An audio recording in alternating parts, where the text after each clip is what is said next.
Okay, antepartum assessment using electronic fetal monitoring. So the first test we're going to go over is the non-stress test, an NST. So a non-stress test, it's literally just hooking mom up to the fetal heart rate monitor and a contraction monitor, and we just see what baby's doing for a length of time. We want, that fetal heart rate, we want it to, stay around baseline, be within that 110 to 160 beats per minute. We want to see some good variability to it. We want to see baby moving, things like that. Now, if we are missing some of those things, then we could call that a non-reactive. We want it to be reactive. A reactive is a good finding, just showing that baby is able to kind of move along with what the environment is like, whereas a non-reactive stress test would be abnormal and showing us that baby has some sort of complication going on. A contraction stress test, this is where oxytocin is actually given. Absolute contraindications would be, we don't want to do this unless mom is full term because it could bring on labor, right? We also don't want to do this if there's a placenta previa or any other kind of issue that would be contraindicated from mom having a vaginal delivery. All right, danger signs in pregnancy. So these are things that mom should seek emergency medical help for in the case of. So a sudden gush of fluid from the vagina, whether it be blood or amniotic fluid, that is an indication that mom needs to go to the emergency room or hospital or doctor's office ASAP. Any kind of vaginal bleeding, the mom should be seen pretty quickly for. The only time that we don't really get overly concerned about vaginal bleeding is if the mom has had sexual intercourse within the last 24 hours, just due to the hormones and increased blood circulating to the vaginal area. It's a pretty common finding, but if that is not the case, then yes, we need to see mom, or if there's a lot of cramping with it, we would absolutely need to see mom with it. Abdominal pain, and we're talking like persistent, can't function kind of abdominal pain, persistent vomiting, epigastric pain where, I had to have my gallbladder out when I was pregnant with my first kiddo. And it is just relentless pain that no matter what you do, it doesn't get any better. Edema of the hands or face that shows that there's some kind of a blood pressure issue. Severe persistent headache, again, blood pressure. Blurred vision and dizziness is another blood pressure concern. And then chills with fever. We don't like fevers. Increasing that metabolic rate in moms can harm a pregnancy. And then painful urination or reduced urinary output is also a very concerning finding. Risk factors for gestational diabetes. So people that are more at risk would be Hispanic, Native American, Asian, and African American women.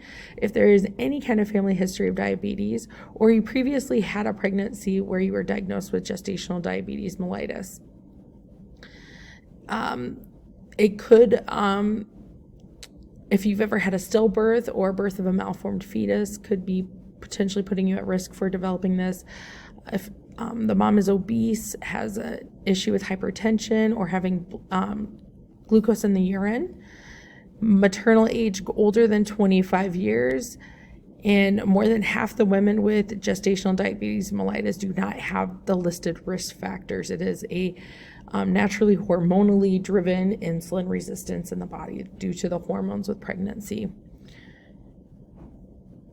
All right, so some risk factors and complications. Maternal, the mom, because of the high glucose levels in her own blood, that means baby's going to have a higher glucose level too, resulting in what we call macrosomia, which is a big baby. It's a 4,000 gram or 90th percentile baby. Polyhydramnios is having excessive amniotic fluid. Diabetic ketoacidosis, which you guys know is an acidotic state due to ketones being produced, hyperglycemia and hypoglycemia issues. And then fetal and neonatal risk would be stillbirth due to a fetal acidosis, like the baby themselves is going through that diabetic ketoacidosis.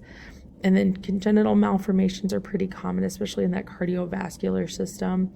And then also central nervous system and skeletal systems can also happen. And then birth injuries resulting from that macrosomia or inability to control their own blood sugars when they're born. Routine screenings for gestational diabetes mellitus. So every mom coming in for a prenatal visit will need a 1-hour glucose tolerance test. Every single mom around weeks 24 to 28. So what they have to do, they don't even have to be fasting. I heavily suggest eating something light before, something high in protein, and really cutting back on sugar before this test. It is so non-fasting. They drink a 50-gram oral glucose load, and it's like a really sugary fruit juice pop thing. They wait 1 hour, and then we take a glucose test. And if it's greater than 140, they have failed. If it's less than 140, they have passed. If they passed, we need to not go further. If it's greater than 140, then they have failed the 1 hour glucose test, and we need to do more tests. So the next test is a 3-hour glucose tolerance test. This one is fasting, so mom should come in without eating or drinking anything for at least 12 hours. That fasting glucose is drawn before they take the sugary liquid.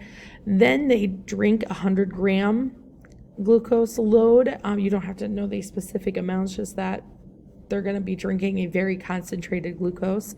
And then depending on the lab, they're going to draw them at specific increments. The most common is going to be at 1 hour, 2 hour, and 3 hour marks. And then there's a thing I'll show you on the next slide here.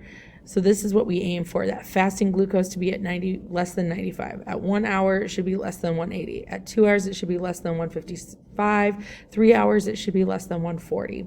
So if they pass 2 of those steps, so they're fasting, let's say it's 105, then they didn't pass it.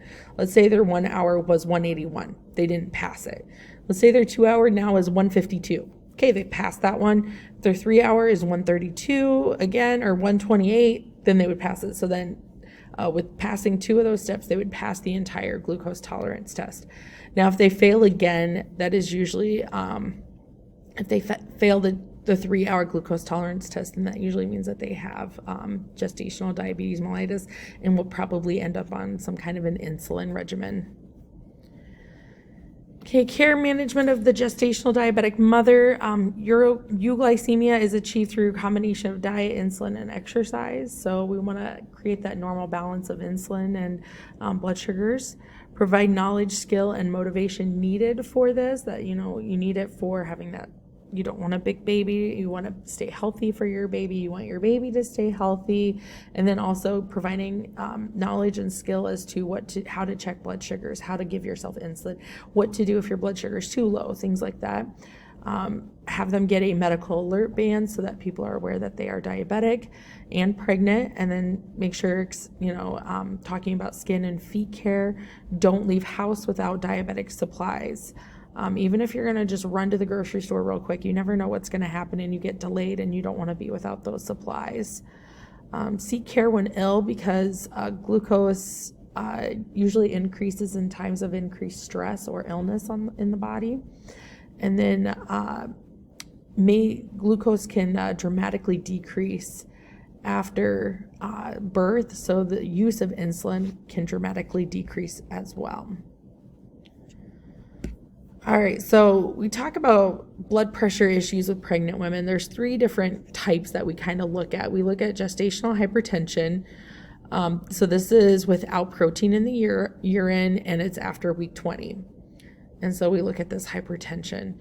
Can be chronic after delivery or may develop into preeclampsia. Usually this is going to be mild to severe. Preeclampsia or pre-seizure, this is hypertension and proteinuria after week 20. So with this, if you have somebody that already has hypertension, diabetes, or multifetal pregnancy or history of preeclampsia, then they are more at risk for developing this. Preeclampsia means pre-seizure. So we're watching them really closely, and the higher the blood sugar, higher the blood pressure, the less perfusion baby is getting. Chronic hypertension, this is present before pregnancy, develops before week 20, persists longer than 12 weeks, may have mild and severe, and may also have uncomplicated pregnancy. So for me personally, the first 2 pregnancies never had an issue with blood pressure. My 3rd pregnancy, starting in the very beginning, I had high blood pressure, like really high blood pressure, but my doctor kept saying, let's just watch it, which is really hard to do. But I hit week 20. I don't know what happens, but he totally called this. My blood pressure is normalized. So I did not get diagnosed with gestational hypertension because I didn't have those high blood pressures after I hit week 20. So hopefully that helps you kind of remember what that means. So, and then chronic hypertension, just means you have high blood pressure whether you are or not pregnant, and your body is a little bit used to having that high blood pressures. That's why most will have uncomplicated pregnancies with that. All right, hyperemesis gravidarum and fetal well-being. So hyperemesis means a lot of puking, gravidarum while pregnant. Nausea and vomiting happens in 80% of pregnancies beginning at 4 weeks gestation. So when we have hyperemesis, that means it is serious enough to cause weight loss, electrolyte imbalance, nutritional deficiencies, and ketonuria. This causes unknown symptoms improve in hospital and continue after dismissal. So risk factors to this could be a hyperthyroid, pre-pregnancy psych diagnosis, previous pregnancy with hyperemesis gravidarum, a molar pregnancy, which is kind of a weird kind of fake pregnancy that can happen, multiple gestation with a boy and a girl fetus, diabetes, and then gastrointestinal disorders. So very important what the difference between normal morning sickness is and hyperemesis is. This is to the point where your body is deteriorating because it cannot get the nutrition that it needs, and you have to be hospitalized and things like that.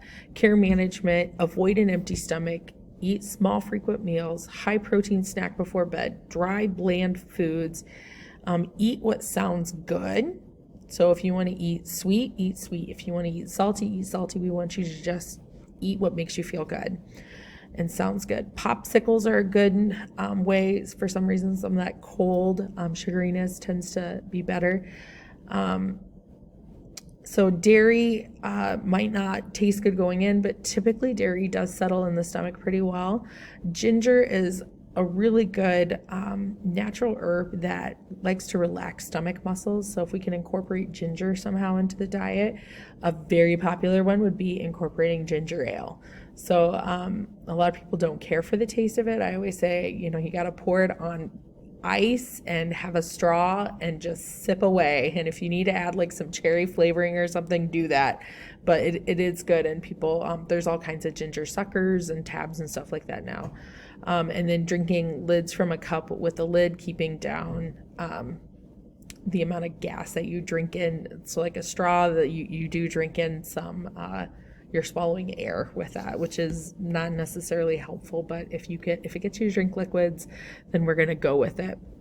May need hospitalization on TPN and fluids. All right, we're going to talk about a couple of different complications, miscarriage being one of them, and an ectopic pregnancy. So another word for a miscarriage is a spontaneous abortion. So, and there's two different types of abortions. We have spontaneous abortion, which is the miscarriage, and then there's elective abortions where a woman has decided to go to like a Planned Parenthood clinic and actually have the pregnancy terminated. So causes of a miscarriage, this is when a pregnancy ends before week 20 due to natural causes. Usually happens within the first 12 weeks. And the reason that is because the placenta is growing in those first few weeks.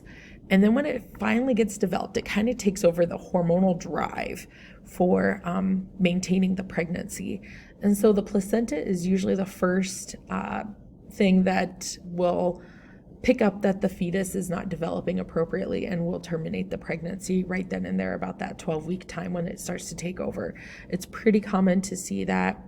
I personally have a really good friend that was 11 weeks pregnant. She started vaginally bleeding. They went and took her to ultrasound, and the baby's only measuring at 5 weeks and couldn't find a heartbeat. So the placenta knew like there's something wrong with this fetus and had already decided to kind of terminate the pregnancy. So that's pretty common to see that. An endocrine imbalance might be a participant. There's a lot of research that has gone into that people with hypothyroidism should even maybe consider increasing their thyroid dose while pregnant. Of course, that's what the doctors, order. And then diabetes can cause those miscarriages as well. Signs and symptoms: bleeding, cramping, expulsion of a fetus, may have no symptoms at all, and they are at risk for developing sepsis. Complications: grief, psychological grief, and sepsis. Care management, just want to support there. They may need a DNC to clean out the uterus, antibiotics, and oxytocin.